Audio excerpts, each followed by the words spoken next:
Catherine, mas como que eu faço esse bebê dormir sem chorar? Essa acho que é a pergunta que eu mais recebo, tá? Com certeza, nossa, na caixinha do Instagram, em todo lugar, a primeira pergunta da consultoria. E assim, a gente tem que começar a dar origem, sabe? Entendendo o que é o choro. O choro, ele não é um problema, sabe? O choro é a forma de comunicação do bebê. Então a gente precisa primeiro olhar e analisar e parar para entender o que esse choro significa. E quando a gente entende o que está por trás desse choro, muda tudo. Eu sou Catherine, especialista no sono infantil, e aqui no meu canal eu te ajudo a entender o que está por trás do sono do seu filho com amor, leveza e ciência. O choro, ele é a primeira linguagem do bebê, né? Então assim, quando a gente está ouvindo o choro do bebê, a gente tem que entender que o bebê não está chorando porque ele está desesperado, está sendo maltratado, ele está tentando comunicar algo. Às vezes ele só está tentando falar, estou cansado, estou exausto, preciso de ajuda para relaxar.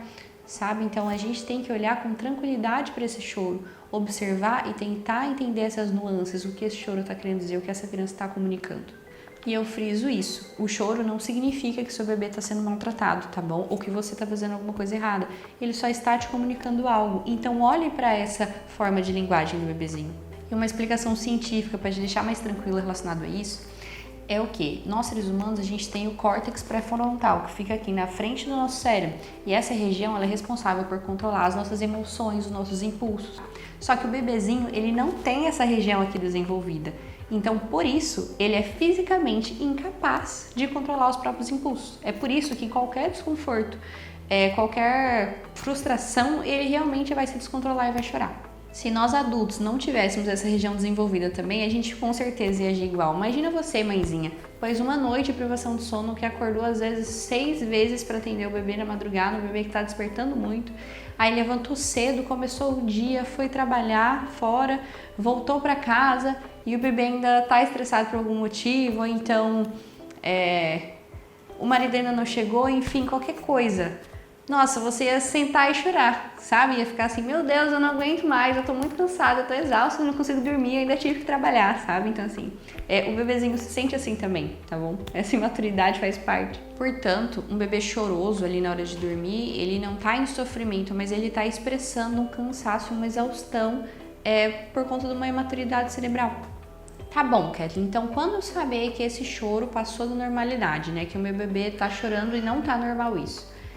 Se você observar que o bebê está muito irritado, está chorando bravo por mais de 20 minutos, não se acalma por nada, está inconsolável, aí vale a pena sim a gente começar a olhar para a rotina, né, para a autonomia dessa criança e ver o que precisa ser ajustado. Mas assim, tem jeito, tá bom? Com certeza, ajustando a rotina, ajustando ali tudo de forma fisiológica para o corpinho dele funcionar bem, vai diminuir ou então zerar essa incidência do choro. E se você tá com o bebê nesse estado que eu falei, levando mais de 20 minutos para adormecer, com muito choro, muito estressado, vamos para algumas diquinhas práticas que vão te ajudar a melhorar esse cenário. Você observa e me conta ali nos comentários também se você já tinha observado se tá dando certo ou não, tá?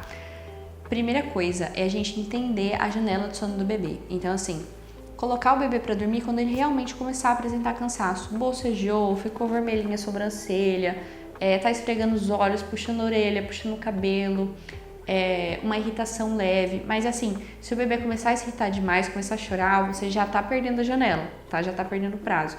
Não deixe o bebê extremamente cansado para levar para dormir.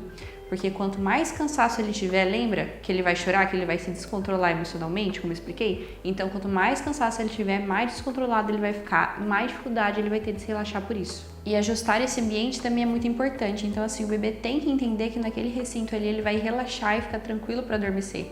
Então, ser um ambiente calmo, tranquilo, sem excesso de estímulos visuais, sem excesso de brincadeiras extremamente espalhafatosas, sabe? Coisas mais calmas mesmo. Então, assim, cantar uma musiquinha tranquila com o bebê no colo, fazer muito carinho, dar muito amor para esse bebê, falar de forma mais mansa. Isso ajuda o bebê, o corpinho dele a entender que tá na hora de descansar.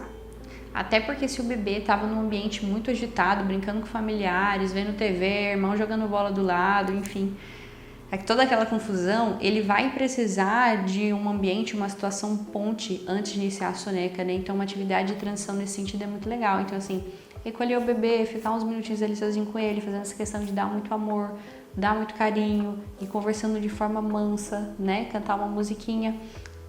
Para realmente ele entender, nossa, antes eu estava muito agitado, mas dar esse espaço para ele se tranquilizar antes de encaminhar para a soneca.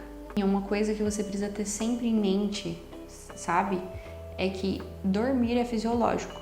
Fechar o olhinho e dormir é papel do teu bebê, do seu filho. Só ele pode fazer isso por ele, tá bom? Você, enquanto mãe, tem que dar o ambiente e os ajustes para ele se relaxar, sabe? Para ele ficar tranquilo. Então, assim, muito amor, muito carinho, muito aconchego nesse bebê, porque quanto mais amor, mais libera ocitocina no organismo, que ajuda toda essa parte de relaxamento e tranquilização. Então, sempre tem esse pensamento: como eu posso ajudar o meu bebê a se relaxar? Não vai, meu Deus, preciso fazer o Ricardinho dormir. Não, como eu vou ajudar o Ricardinho a se relaxar, sabe? O bebê que chora um pouco antes de dormir, ele não tá demonstrando sofrimento. Ele só tá aprendendo a se autorregular por conta dessa imaturidade cerebral que eu expliquei para vocês. Então, você, com a sua presença, com o seu amor, com a sua constância na rotina, cada vez mais ele vai se autorregular, ele vai melhorar no sono e vai ficar mais tranquilo até que não haja choro nenhum. Apesar que não vamos esquecer que por conta dessa imaturidade, se o bebê toda vez for dormir muito cansado, muito exausto, vai ser normal, ele vai ter que chorar. Até para conseguir se acalmar ali, porque ele realmente vai ficar frustrado com aquilo e ele não consegue se controlar. Se as crianças ficarem tristes por qualquer motivo, elas vão chorar. Com o tempo, o choro vai diminuir e adormecer vai se tornar cada vez mais leve. Então, o seu objetivo nunca pode ser eliminar o choro completamente. Até porque isso o bebê vai conquistando conforme a maturidade dele, conforme o ambiente está ajustado. Quando a gente entende o sono, né, e o ritmo do bebê, as coisas vão andando, as coisas vão se regulando de forma mais natural, trazendo um ambiente cada vez mais agradável e tranquilo para esse bebezinho adormecer. E se você quer entender melhor sobre o sono do teu bebê e ajustar a sua rotina de forma personalizada, você pode ir acompanhando aqui no meu canal, tá bom? Sempre terão vários conteúdos de valor para você. E também entrar em contato com a Thaís, tá? Que ela vai te explicar melhor como funciona o meu trabalho, como funciona a consultoria.